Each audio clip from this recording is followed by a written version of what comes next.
Fair enough. Well, how can you ensure that the government funds will not be weaponized the way Medicare, Medicaid, and then Obamacare were weaponized during the era of COVID when hospitals were incentivizing people to die?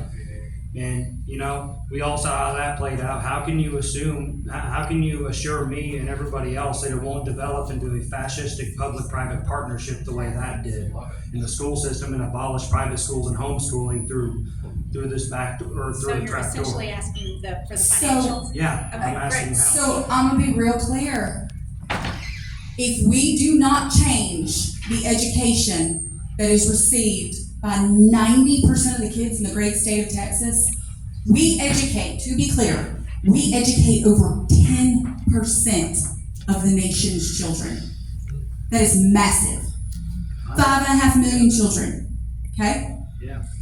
If we do not change the education they are receiving right now, if we do not change the system that we are using, it has nothing to do with school choice.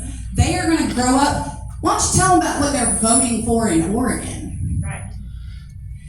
If we do not change what is happening right here in front of our faces, down the street, a mile away, at Thomas Lee Clark High School, if we do not give parents that go, whoa, I do not want this for my child, I want them out right now, none of that will matter. I'm not saying that it shouldn't change. I'm saying there's a different way to go about it in a way that can't be weaponized. I mean this with all due respect. To say that it can be weaponized, there is nothing a parent will fight for more than their child. Nothing. Yeah, Not even their fellow American. I'm telling you that right now. I agree. Thank you. Parents need an escape right now, today. And education savings account is the only way to do it. Saying, just do it this way, or just do what I do. 5.5 million children do not have the opportunity to be homeschooled.